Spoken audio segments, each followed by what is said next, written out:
गौर से देख लीजिए। तेज हवा के साथ बारिश में कहीं पेड़ गिर गए तो कहीं घर के घर हर्ष के पत्तों की तरह बिखर गए। कर्नाटक के उत्तर कन्नड़ जिले में ताउते तूफान ने जमकर तबाही मचाई।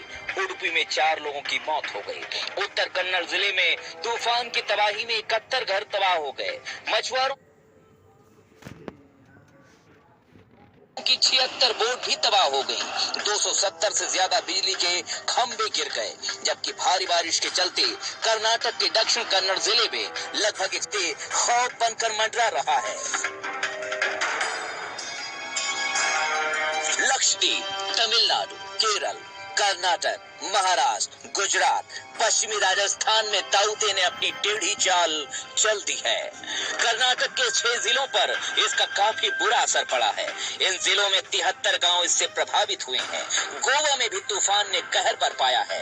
अलग अलग हादसों में 2 लोगों की मौत हो गई। एक हादसे में बाइक सवार पर बिजली का खंभा गिर गया, जबकि दूसरे हादसे में पेड़ गिरने से एक शख्स की मौत हो गई। तूफान में 100 घर बुरी तरह बर्बाद हो गए, जबकि 100 घरों को मामूली नुकसान पहुंचा। गोवा में तूफान की वजह से करीब 500 पेड़ गिर गए। जगह जगह रास्ते बंद हो चुके हैं। ये तो ट्रेलर है।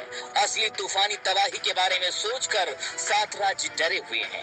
तूफान ताउते की रफ्तार 180 किलोमीटर प्रति घंटे तक हो सकती है। सोचिए रफ्तार कितनी तबाही मचा सकती है।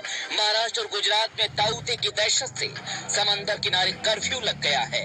कोरोना काल में तबाही का ये तूफान सामने आकर बहुत बड़ी मुसीबत खड़ी कर रहा है। अस्पतालों में मरीज पटे पड़े हैं, उन्हें शिफ्ट करना पड़ रहा है। मौसम विभाग के मुताबिक अगले 2 से 3 दिन तक ताउते का असर चक्रवाती तूफान और बारिश के तौर पर नजर आ सकता है। यानी अभी भी बेहद सावधान रहने की जरूरत है।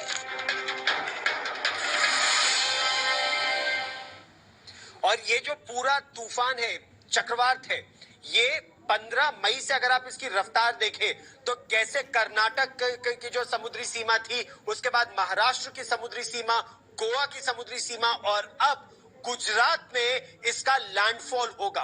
ताउते, इस तूफान का नाम है, म्यांमार में ये इसकी भाषा है और इसका अर्थ है बहुत शोर मचाने वाली छिपकली, ताउते। लेकिन इससे पहले मैं आपको इसके बारे में और बताऊं, आपको सीधे लिए चलते हैं रत्नागिरी। रत्नागिरी से पंकज खेलकर मेरे सहयोगी हमारे साथ इस समय सीधे जुड़ रहे हैं।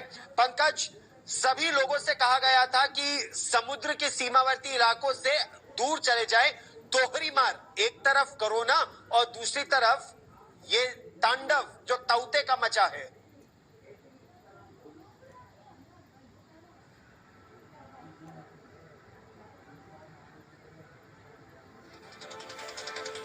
एक बार फिर प्रयास करेंगे पंकज के पास चलने का, लेकिन उससे पहले हम आपको बता दें कि इस समय तस्वीरें किस तरह की नजर आ रही हैं। समुद्र में ऊंची ऊंची लहरें उठ रही हैं, बहुत तेज बारिश हो रही है, कई इलाकों में बिजली की समस्या है। ऐसे में हम आपको यह भी बता दें कि साथ ही साथ कई अस्पतालों से यह कहा गया है कि अगले 24 घंटे तक के लिए वो पावर बैकअप और ऑक्सीजन सप्लाई को रखें, क्योंकि कई इलाकों में पेड़ बड़ी तरीके सड़कों पर गिर गए हैं और सड़कों को साफ करने का रास्ता आसान नहीं है। खबर यह है कि मुंबई के कुलाबा इलाके में इस समय 110 किलोमीटर प्रति घंटे की रफ्तार से हवा चल रही है और अगले 2 घंटे तक, यानी अभी 8 बजे से लेकर रात 10 और 11 बजे तक स्थिति ऐसी ही तनावपूर्ण रह सकती है।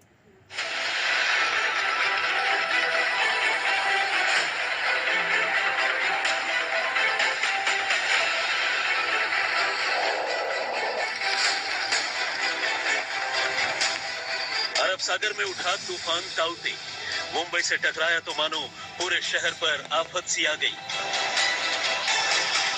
समंदर में लहरों का शोर उठा और देखते ही देखते पूरी मुंबई काले डरावने बादलों से ढक गई।